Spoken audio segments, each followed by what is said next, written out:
Assalamualaikum warahmatullahi wabarakatuh. Hai sahabat Rumah Belajar. Halo peserta didik kelas 11 SMK se-Indonesia Raya. Apa kabar kamu semuanya yang ada di rumah? Semoga kamu tetap dalam kondisi sehat walafiat, tetap semangat, tetap ceria, dan tetap rajin menuangkan ide dan gagasan kamu ke dalam tulisan-tulisan kamu. Perkenalkan, saya Tri Indra Kurniawan SPD.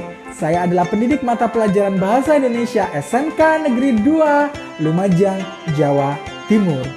Sudah siap belajar kembali bersama Pak Indra di rumah? Baik, materi yang akan saya sampaikan hari ini adalah karya ilmiah. Materi ini untuk kamu kelas 11 SMK. Adapun tujuan pembelajaran kita hari ini, 1. Peserta didik mampu menentukan pengertian dan ciri-ciri karya ilmiah. 2. Peserta didik mampu menentukan struktur atau sistematika karya ilmiah. 3. Peserta didik mampu menentukan kaidah kebahasaan karya ilmiah. 4. Peserta didik mampu menentukan sistematika atau struktur laporan praktik kerja lapangan untuk kamu yang SMK. 5. Peserta didik mampu menyusun daftar pustaka.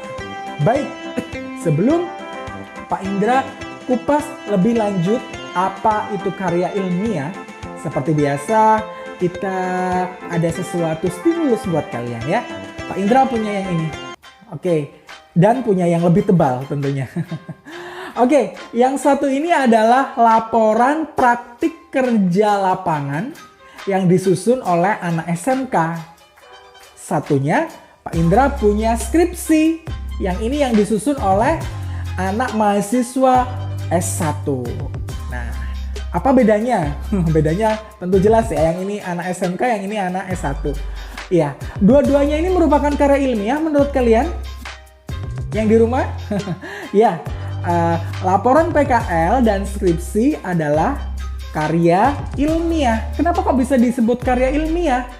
Ya, karena dilihat dari bentuknya saja sudah resmi. Apalagi bahasa-bahasa yang digunakan juga tentunya menggunakan bahasa resmi bahasa Indonesia yang baik dan benar. Beda enggak? Beda tidak ini dengan novel? Tentu beda ya. Kalau novel itu bahasanya adalah menggunakan bahasa-bahasa sastra.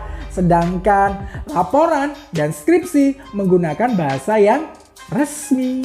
Kalau begitu kita simpulkan bersama apa ciri-ciri karya ilmiah. Baik, yang pertama, karya ilmiah menggunakan bahasa yang ilmiah atau menggunakan bahasa baku, menggunakan bahasa yang resmi. Ciri-ciri yang kedua, karya ilmiah itu sistematis. Ada yang tahu sistematis? Ya, sistematis itu yaitu urut, ada bab-babnya. Itu ciri yang kedua dari karya ilmiah. Yang ketiga, karya ilmiah itu ditulis oleh seseorang atau kelompok orang. Lanjut kita ke pengertian karya ilmiah. Pengertian karya ilmiah kalau begitu adalah, kita simpulkan bersama-sama ya. Karya ilmiah adalah tulisan yang berisi fenomena atau peristiwa berdasarkan kenyataan dengan menggunakan bahasa yang baku dan sistematis. Benar. Lanjut kita pada struktur karya ilmiah. Struktur karya ilmiah itu dibagi berdasarkan bentuknya.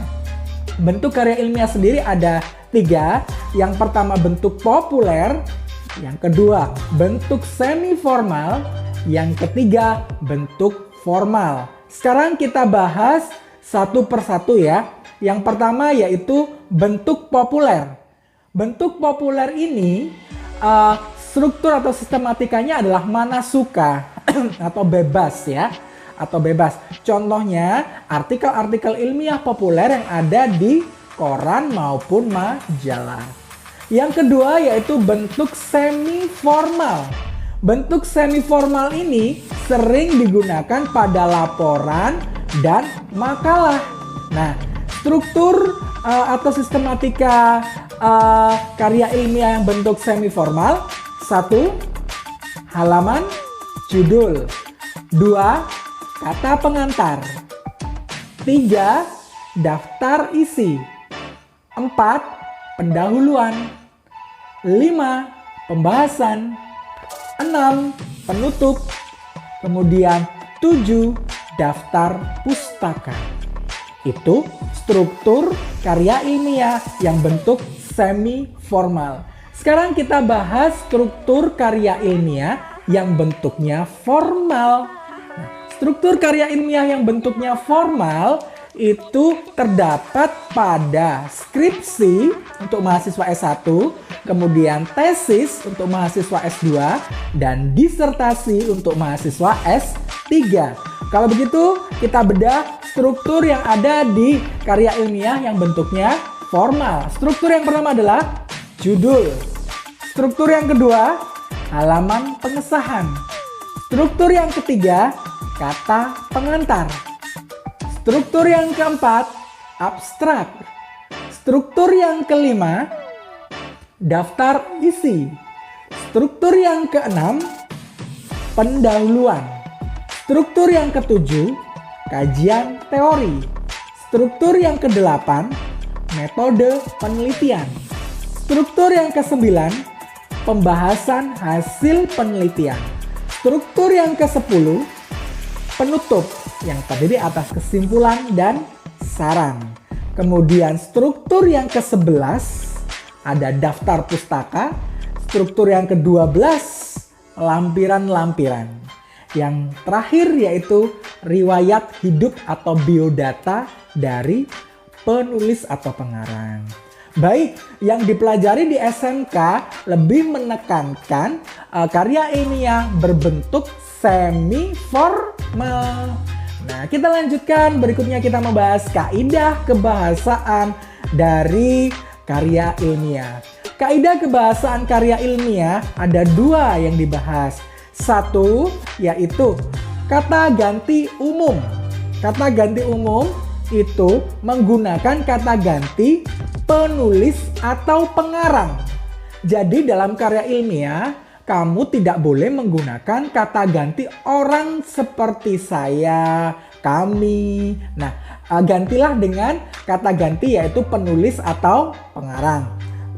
Kaidah kebahasaan yang kedua yaitu menggunakan kata-kata bermakna denotatif atau kata-kata yang bermakna sebenarnya. Hindari kata-kata yang bermakna konotatif ketika kamu menyusun karya ilmiah. Kita lanjutkan berikutnya, kita membahas, nah ini untuk kamu anak SMK ya. Kita akan membahas struktur atau sistematika laporan PKL, laporan praktik kerja lapangan. Oke, simak baik-baik dan catat baik-baik untuk kamu anak SMK. Struktur yang pertama adalah halaman judul. Struktur yang kedua, lembar pengesahan. Struktur yang ketiga, moto. Struktur yang keempat, kata pengantar. Struktur yang kelima, daftar isi. Lanjut ya, catat dulu ya sebentar ya. Kita lanjutkan pada struktur berikutnya, yaitu bab 1. Bab 1 itu adalah pendahuluan. 1.1 latar belakang. 1.2 tujuan. 1.3 waktu dan tempat pelaksanaan praktik kerja lapangan atau PKL. Lanjut, catat dulu ya.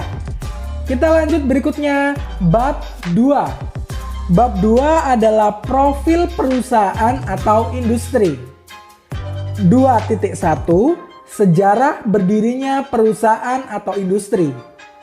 2.2 struktur organisasi perusahaan atau industri. 2.3 bidang usaha perusahaan atau industri. Kita lanjutkan pada bab 3. Bab 3 adalah hasil pelaksanaan kegiatan. 3.1 deskripsi hasil pelaksanaan kegiatan praktik kerja lapangan. 3.2 permasalahan atau studi kasus. 3.3 Cara mengatasi permasalahan. Catat ya. Kita lanjut pada bab 4. Bab 4 adalah penutup. 4.1 kesimpulan. 4.2 saran. Catat dulu. Baik, kita lanjut berikutnya. Yang terakhir, struktur yang terakhir dari laporan praktik kerja lapangan atau laporan PKL adalah lampiran-lampiran. Yang dilampirkan 1. Foto kegiatan, 2. Jurnal harian, 3. Daftar hadir. Nah, itu adalah struktur atau sistematika laporan praktik kerja lapangan atau PKL. Kalau dulu namanya adalah prakrin atau magang. Kita lanjutkan berikutnya, yang terakhir kita akan membahas cara menyusun daftar pustaka. Baik, pengertiannya dulu ya.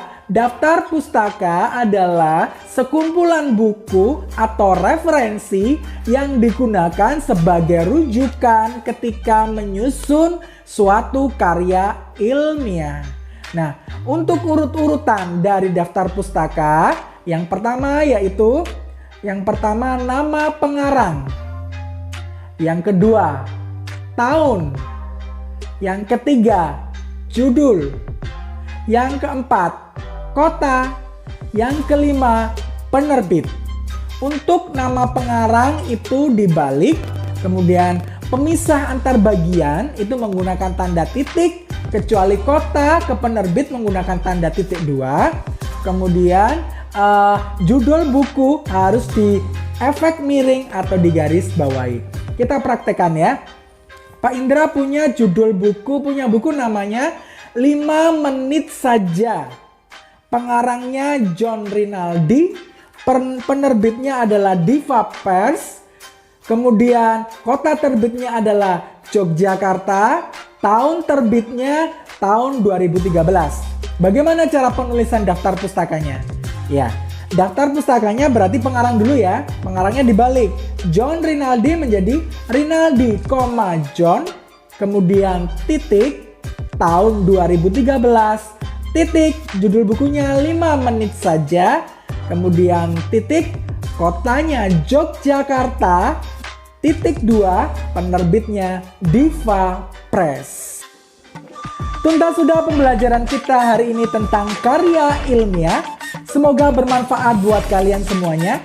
Dan jangan lupa kalian tetap belajar untuk menulis dan menyusun karya ilmiah. Oke, saya Iri, assalamualaikum warahmatullahi wabarakatuh dan salam rumah belajar.